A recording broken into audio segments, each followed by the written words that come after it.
السلام علیکم سامعین، welcome to my channel voice of مونا۔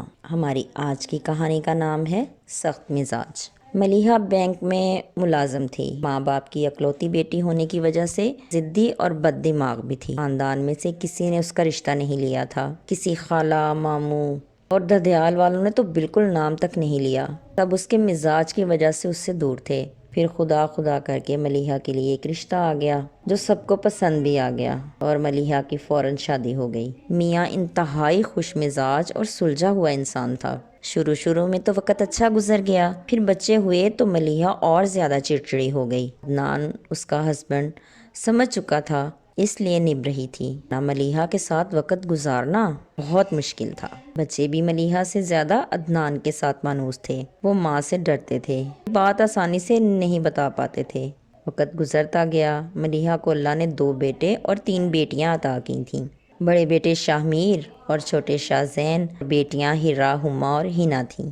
بچوں میں بہت زیادہ ڈسپلن تھا۔ سب اپنی اپنی تعلیم مکمل کر رہے تھے۔ ملیحہ کی سب سے بری عادت یہ تھی کہ وہ ہر کسی کو اپنی مرضی کے مطابق چلانا چاہتی تھی، لیکن آپ جانتے ہیں یہ ناممکن کام ہے۔ بچے بڑے ہو چکے تھے اور سب اپنی مرضی کے شعبوں میں چلے گئے۔ ملیحہ سے کوئی زیادہ بات نہیں کرتا تھا۔ وہ کام کر کے بتا دیتے، ملیحہ کو اور زیادہ غصہ آتا۔ اب وہ بلڈ پریشر اور ہارٹ پیشنٹ بن چکی تھی۔ بچے اتنے مصروف تھے کہ ان کے پاس ٹائم ہی نہیں تھا۔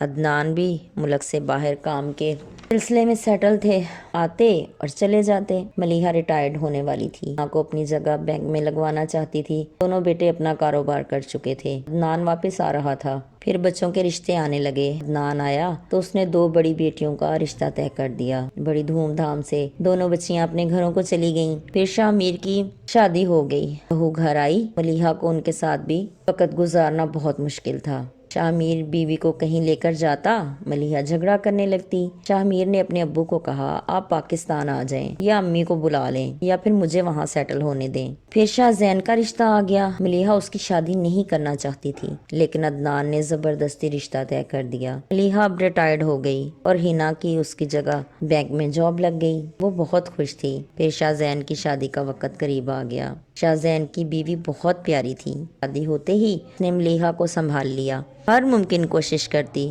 اسے خوش رکھنے کے لیے۔ نوکر چاکر ہونے کے باوجود ملیحہ کے سارے کام سمرا خود کرتی، پر ملیحہ کو تو خدا واسطے کا بیر تھا۔ ایک دن جھگڑے میں اس نے سمرا کو دھکا دے دیا، وہ گر گئی، سر میں چوٹ لگ گئی۔ اچانک اس کے گھر والے آ گئے، پھر بہت جھگڑا ہوا، وہ سمرا کو لے گئے۔ شاہ زین بہت پریشان تھا، وہ سمرا سے بہت زیادہ پیار کرتا تھا اور وہ ماں بننے والی تھی۔ ملیحہ کسی کی نہیں سن رہی تھی۔ پھر شاہ زین اپنے سسرال چلا گیا۔ 1 ہفتے سے وہ ادھر ہی رہ رہا تھا، گھر نہیں آیا تھا۔ ملیحہ کی اکڑ جوں کی توں تھی۔ عدنان واپس آ گیا، آج وہ بہت غصے میں تھا۔ اس نے ملیحہ سے پوچھا، سمرا کو کس وجہ سے دھکا دیا تم نے؟ اس نے کہا، وہ ہاتھ چلا رہی تھی۔ عدنان نے کہا، ملیحہ جھوٹ مت بولو، وہ بہت اچھی لڑکی ہے اور تمہاری وجہ سے زندگی موت کی کشمکش میں ہے۔ چلو ہسپتال جانا ہے۔ نہیں، میں نہیں جاؤں گی، یہ ہے تو مر جائے۔ عدنان ہینا کو لے کر ہسپتال چلا گیا۔ رات کو ملیحہ اکیلی تھی، سارا گھر سنسان تھا۔ اگلے دن بھی کوئی گھر نہیں آیا۔ اس نے بھی ضد میں کسی کو فون نہیں کیا اور نہ ہی خود گئی۔ شام کو ہینا گھر آئی، اس نے بتایا شاہ زین کو اللہ نے بیٹا دیا ہے۔ سمرا کی حالت بہت خراب ہے، شاہ میر اور اس کی بیوی بھی پاکستان آ رہے ہیں۔ ملیحہ نے بچوں اور شاہ میر کی بیوی کو بھی اہمیت نہ دی، یہاں تک کہ اس کے کمرے میں بھی کوئی نہیں جاتا تھا۔ سب ہسپتال میں سمرا کے پاس تھے۔